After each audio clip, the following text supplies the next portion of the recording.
विद्ध कर्म जो है एक ऐसी आयुर्वेद में आई हुई चिकित्सा है जो शस्त्र कर्म कहा गया, शल्य कर्म बताया गया है। या गलगंड नाम का व्याधि है हमारे यहाँ पे। गलगंड के पे उरुमूल संश्रिता, तो गलगंड तो यहाँ होता है और उरुमूल के यहाँ पे हमें वेदन कर्म बताया है। तो यहाँ से वहाँ सा क्या संबंध?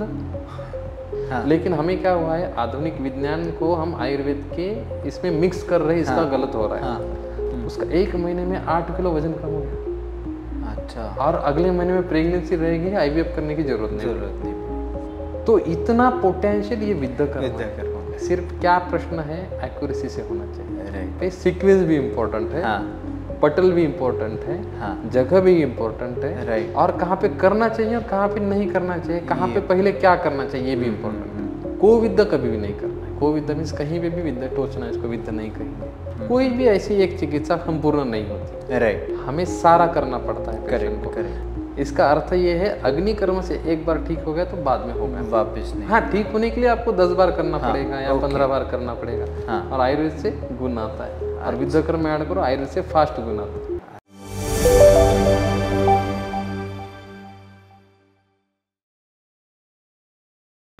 नमस्ते, मैं हूं वैद्य वरुण खरे और आपका आयुर्वेद ब्रॉडकास्ट चैनल में तहे दिल से स्वागत है। आज के हमारे पॉडकास्ट में हमारे गेस्ट है यंग आयुर्वेद के सेंसेशन वैद्य चंद्र कुमार देशमुख सर। चंद्र कुमार सर पिछले 12 सालों से पिंपरी चिंचवड में विश्वमूर्ति आयुर्वेदिक क्लिनिक के माध्यम से आयुर्वेद की सेवा कर रहे हैं।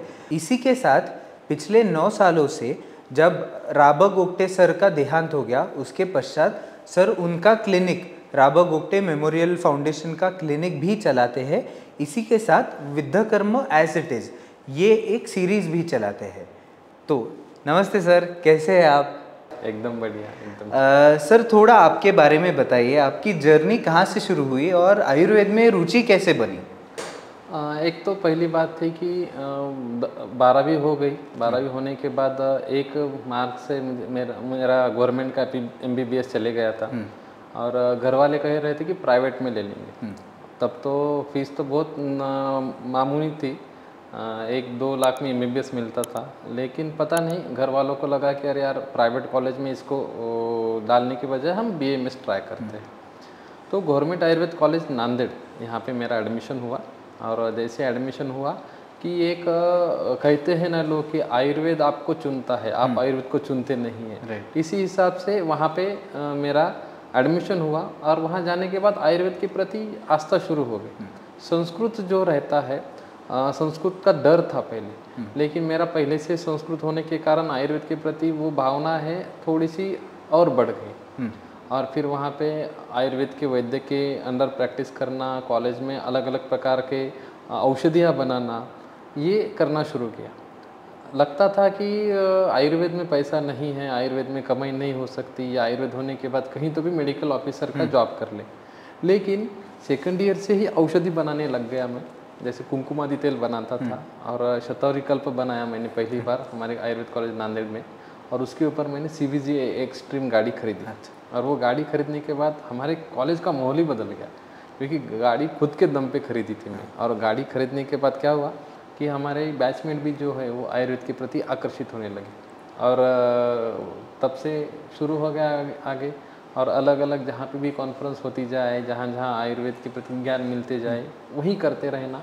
24 घंटा आयुर्वेद के लिए देना, ये आदत पड़ गई, और आदत से हम आगे आगे चलते गए। अच्छा सर, और ये विद्ध कर्म और अग्नि कर्म, ये एक स्पेशलाइज सब्जेक्ट में आप कैसे एंटर हुए, और इसमें आपका बहुत ज़्यादा काम है, तो इसमें फोकस कैसे बना आपका? हाँ, कैसे था, हमने तो कॉलेज में इतना था कि हम पंचकर्म इतने करते थे, बस्ती करते थे, वमन विरेचन करते थे। एक बार तो मैंने कम से कम 12-13 वमन एक दिन में किए थे। अच्छा। और 1 महीने की बस्ती कम से कम 300 को ऊपर जाते थे कॉलेज में। लेकिन ऐसा कुछ पीछे लग रहा था, तो हमारे कुछ सीनियर ने बताया कि पुणे में आप जाना चाहिए। ट्रेंड ऐसा था कि पुणे में जाके सीखना चाहिए। तो पुणे में जब आया, तब सब जगह पे वही था कि पंचकर्म के लिए बच्चे रुक रहे थे, पंचकर्म सीखने के लिए वो नंबर लगा रहे थे, और सिर्फ बस्ती के लिए 6-6 महीने वेटिंग कर रहे थे। लेकिन मैंने तो सब किया हुआ था, तो कुछ अलग सीखने की इच्छा थी। तो हमारे एक सीनियर ने बताया कि ऐसे ऐसे रास्ता पेट में एक सर है, वहाँ पे अग्निकर्म होता है, आप जाके देखिएगा। मैंने कहा यार ये कुछ अलग होगा। मैं वहाँ जाने की कोशिश की मैंने, तो वहाँ जा रहा तो एक औरत जो है उसका घुटना दुख रहा था और वो फर्स्ट फ्लोर पे जा रही थी, तो बहुत स्लो जा रही थी वो। अब स्लो जाते समय क्या हुआ, मैं फास्ट वाला आदमी, वात प्रकृति वाला, मुझे स्पीड से जाने की आदत है, तो वो मुझे जाने नहीं दे रही थी क्योंकि क्या हो रहा था उसको कि घुटने दुख रहे थे। तब मैं वेट किया और उसके धीरे धीरे उसके साथ चले गया ऊपर। वो जाने के बाद उसका नंबर आया और वो एक डोर खोल के अंदर चली गई। अंदर गोगटे सर थे, वो अंदर चली गई और 5 मिनट मिनिमम 2.5 मिनट हो चुका होगा, वो बाहर आई और जो मैं स्पीड से नीचे और ऊपर आता था वो स्पीड से नीचे जाके ऊपर आई।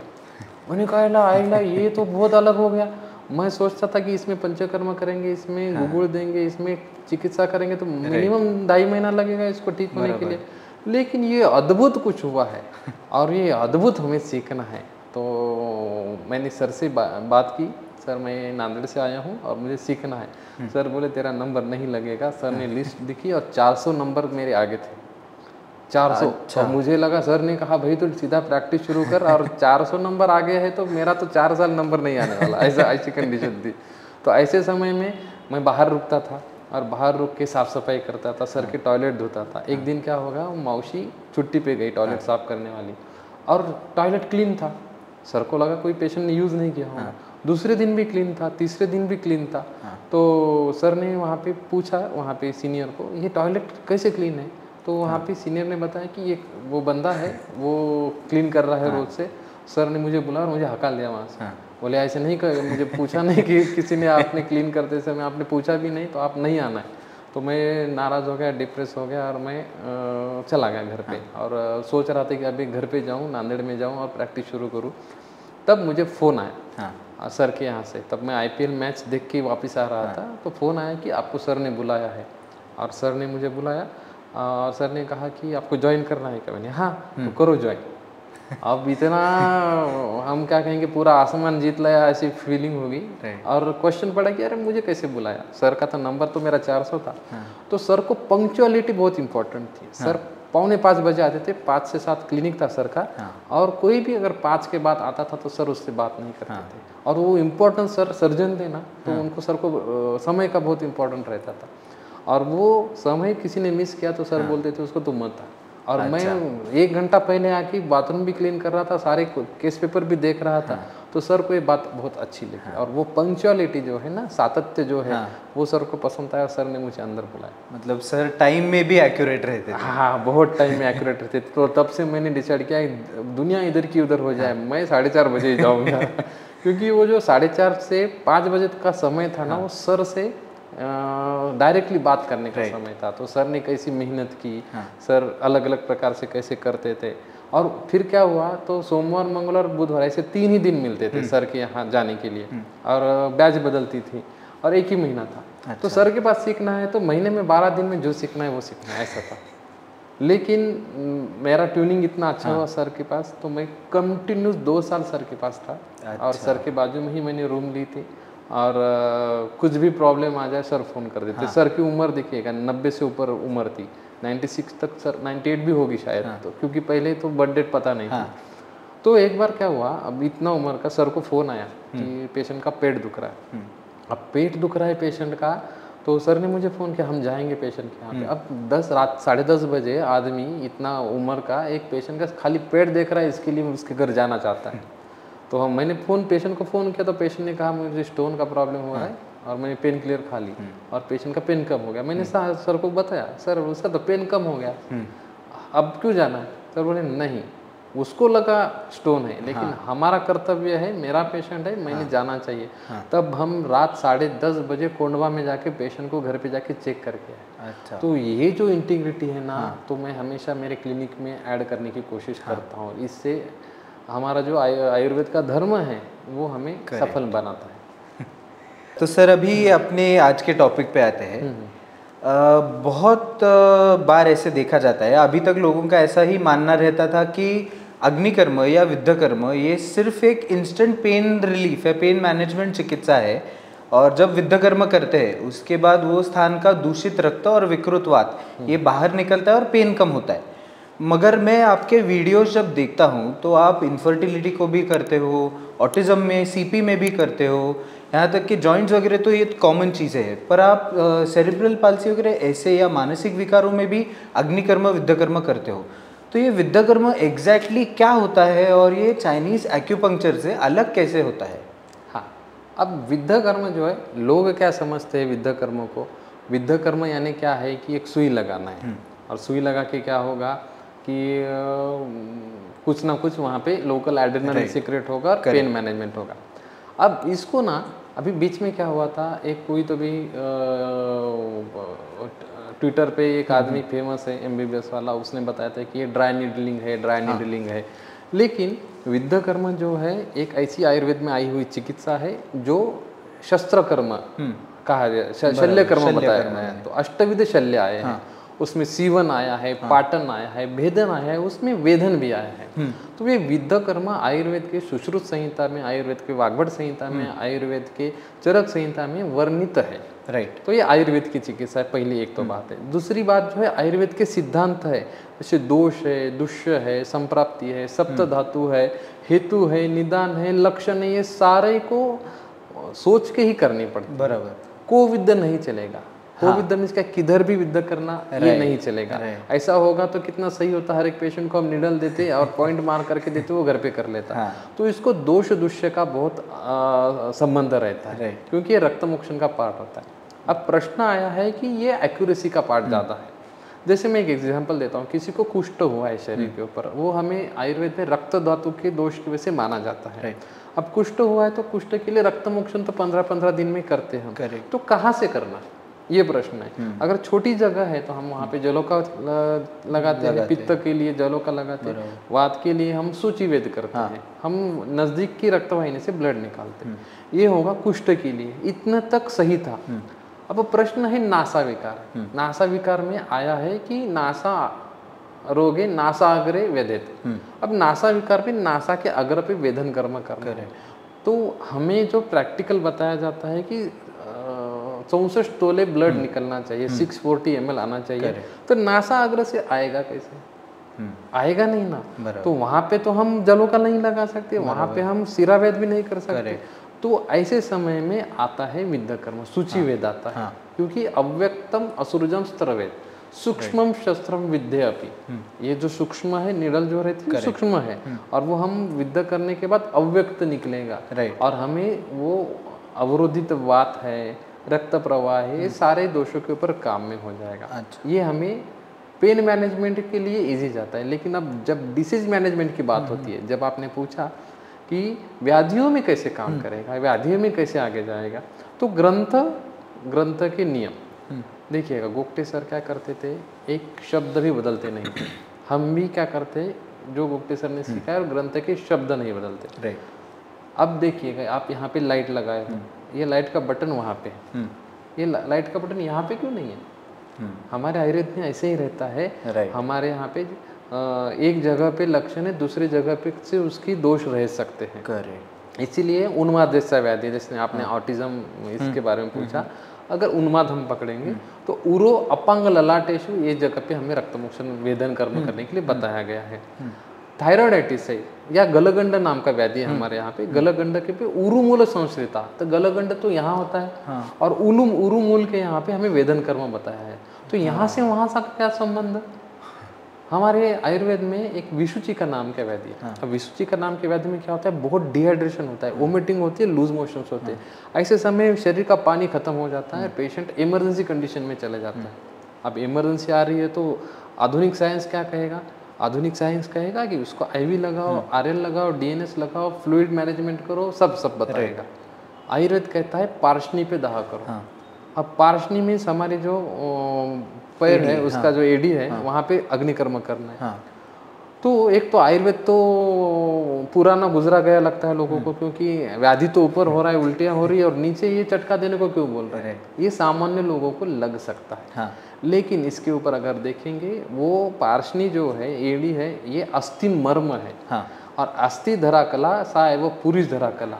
जहाँ पे असली धरा कला है तो हमारे पेट में पूरी धरा कला है, तो वहाँ पे हम अग्निकर्म करेंगे। हमारे इंटेस्टाइन नजदीक आ जाता है और उसकी वजह से क्या होता है, वोमिटिंग रुक जाता है, लूज मोशन रुक जाता है। तो ये मेन चिकित्सा होगी। आप फ्लूइड लगाओ, लेकिन ये जब तक ठीक नहीं करोगे तब तक पेशेंट ठीक नहीं होगा। इसलिए अग्निकर्म करोगे तो ये ठीक हो जाता है। तो ये तो ग्रंथ में दिया है, तो इसका प्रमाण क्या है? तो गोप्टे सर सिखाते थे, जब भी अपेंडिक्स की सर्जरी कर रहे तो एब्डोमेन ओपन करना पड़ता है। तो एब्डोमेन ओपन करते समय सर बच्चों को सिखाते समय बताते थे कि ये जो है ये पार्श्वनी को लगाओ और इंटेस्टाइन को देखो। बाप दिखाओ नहीं तो श्राद्ध कर। अग्निकर्म किया, इंटेस्टाइन जगह पे आई, खत्म बात। ऐसा ही होता है। तो ये सारी बातें जो है लिंक्ड है। लेकिन हमें क्या हुआ है, आधुनिक विज्ञान को हम आयुर्वेद के इसमें मिक्स कर रहे हैं, इसका गलत हो रहा है। अपने जगह आधुनिक विज्ञान सही है, आयुर्वेद अपनी जगह है। जैसे कि हमारा शास्त्र में भविष्य शास्त्र आता है, भारतीय शास्त्र में अगर बताया है कि ये व्यक्ति है, आप हो 15 साल में पराक्रम करने वाले हैं, तो पराक्रम किस में करना है आपके ऊपर डिपेंडेंट है। सूत्र बनाया है 15 साल में आप पराक्रम करोगे, आपके घर में गुरु है, बल है, तो आपके ये अवस्था में आप पराक्रम करने वाले हो। तो आप डिसाइड करोगे, कर्म डिसाइड करेगा कौन सा पराक्रम होगा। तो आप डाकू बन के भी कर सकते हो, इंडिया में गोल्ड मेडल ला के भी कर सकते हो, आप वर्ल्ड कप जीत के भी कर सकते हो, लेकिन पराक्रम लिखा है, या किसी का खून करके भी कर सकते हो। तो आयुर्वेद में भी ऐसे सूत्र बताए गए हैं और उसका इस्तेमाल कैसे करना है आपको डिसाइड करना है। तो आपको पेशेंट को देख के, सारी देख के अगर हम अच्छी तरह से करेंगे तो ये छोटी छोटी बातें हैं हमें अच्छी तरह से क्लियर मिलती है। अच्छा, दूसरी बात आपने इनफर्टिलिटी की बोली थी। अब विंध्यकर्म इनफर्टिलिटी देखेंगे, एक सिंपल सब्जेक्ट बोलता हूँ मैं। हम जो करते हैं, जिह्वा जो है, जिह्वा के नीचे विधन कर्म करते हैं, जिह्वा रोगों में करते हैं। अब मेरे पास एक रुग्ण आई, उसकी उम्र थी एक 35 साल, 10 साल हुए थे शादी को, बच्चे नहीं हो रहे थे, सारी चिकित्सा करवा ली। अब जब हमारे पास आई तो उसने कहा कि उसको भेजा किसने, मैंने प्रश्न पूछा। उसने कहा कि वो एक IVF सेंटर वाली डॉक्टर है, उन्होंने कहा कि आप वजन कम कर लीजिएगा और वजन के लिए आयुर्वेद में जाके पंचकर्म कीजिएगा। तो हमारे पास आई, नाम सुन के आई, तो उसने पहले ही पूछा सर हमें पंचकर्म करना है। मैंने कहा क्यों करना है बताओ तो सही। तो हिस्ट्री जब ले गया तो समझ में आया उसको प्रेगनेंसी के लिए करना था और 10 साल से बच्चे नहीं हो रहे थे। तो मैंने कहा हम जब नेचुरल परीक्षण करते, मैंने कहा आप टंग बताओ। जब जिह्वा दिखाई उसने तो पूरी कोटेड थी जिह्वा। अच्छा। मैंने पूछा आपको भूख लगती है? नहीं। तो खाना कैसे कर रहे हो? उसने कहा सर डाइट दिया है, वो हम खा रहे हैं, सुबह शाम 3 बार डाइट दिया है, उसके हिसाब से खा रहे हैं हम।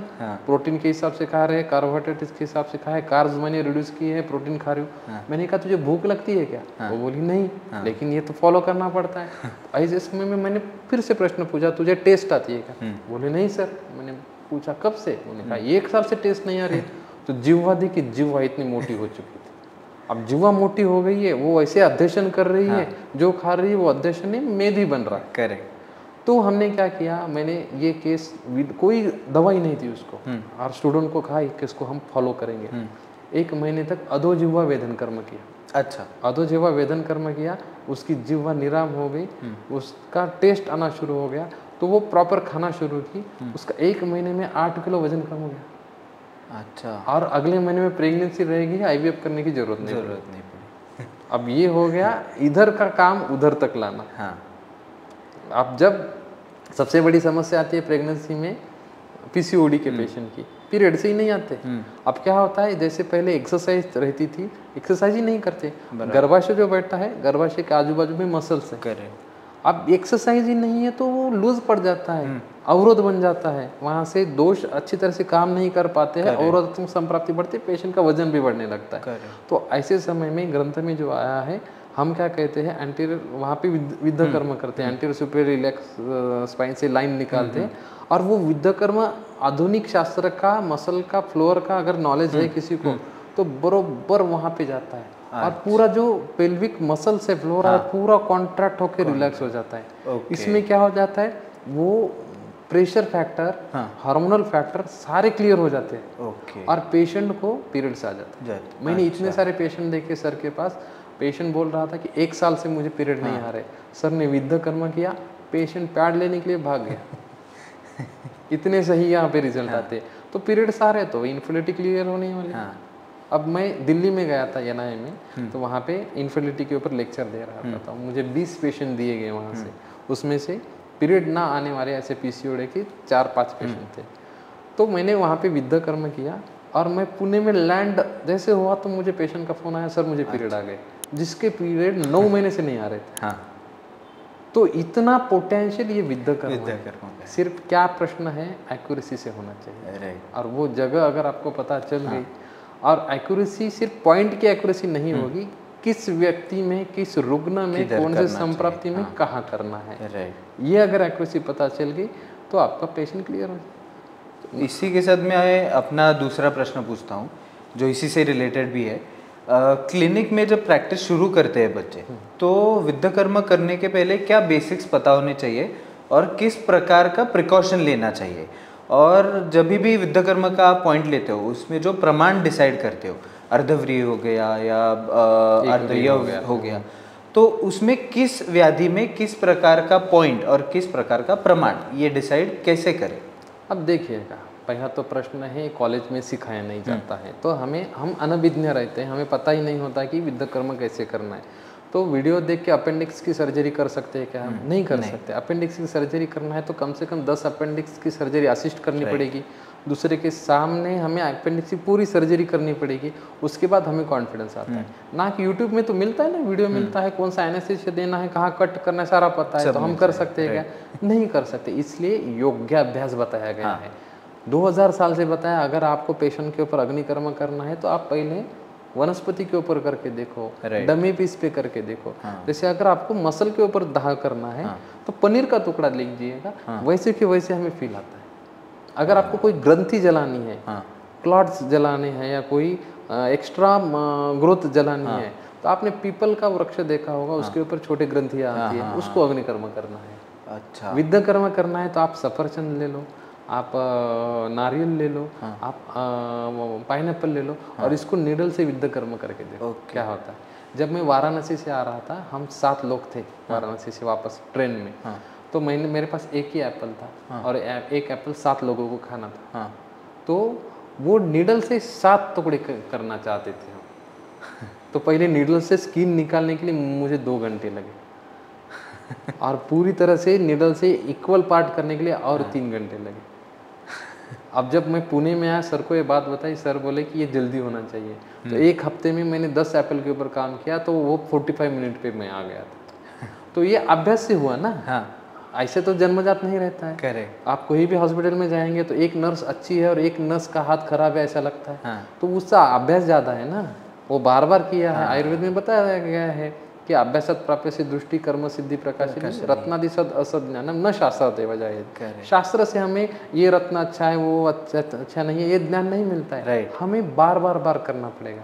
तो पहले पेशेंट के ऊपर तो बार बार नहीं कर सकते, तो हमें जब प्रैक्टिस शुरू करनी है तो योगाभ्यास करना होगा। फलों पे, पर्ण पे, फूलों के ऊपर करना पड़ेगा, और उसके बाद हम उसमें आगे जा सकते हैं। और नॉलेज ऐसी चीज़ है जो ख़त्म नहीं होती, हमें पेशेंट सिखाते हैं अलग अलग प्रकार से, और हम अलग अलग प्रकार से आगे करते जाते हैं। अच्छा सर, आप हमेशा एम्फोसाइज करते हो कि एक्यूरेसी बहुत इम्पोर्टेंट है। विद्याकर्म या अग्निकर्म या स्थानिक चिकित्सा अगर है तो वो आजू बाजू के रेडियस में भी तो काम करेगा, तो एक्यूरेसी पे आप इतना क्यों फोकस करते हो? अब एक बात बताता हूँ मैं, क्या हुआ, देहू में हम सिखाते हैं बच्चों को, हर बुधवार को देहू में सेवा देते हैं, वहाँ पे विद्यार्थी आते थे। तो कुछ आरंभशूर विद्यार्थी रहते हैं। एक विद्यार्थी आ गया हमारे पास, आ गया तो वहाँ पे हम साइटिका का विद्याकर्म मैंने पेशेंट को किया। पेशेंट चलने में इतना दिक्कत थी, उसको चल ही नहीं पा रहा था वो, और वो पैर घिस रहा था उसका, साइटिका थी।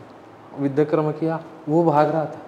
तो ये बदलाव देख के एक विद्यार्थी को बहुत आनंद आया, तो बोला मैं जाके करता हूँ। तो वो गया कॉलेज में, कॉलेज में उसने विद्याकर्म किया। वो विद्याकर्म करते समय उसने नर्व भी पंक्चर कर दी, और जो पेशेंट का पैर इतना उठता था 30 डिग्री तक, उसका 1 भी डिग्री नहीं जा रहा था, और पेशेंट चिल्ला रहा था। कॉलेज से मुझे फ़ोन आया, भाई आपके स्टूडेंट ने क्या किया है। अब नाम तो मेरा ही लिया जाएगा, वो तो बताएगा कि सर के यहाँ से सीख के आया हूँ।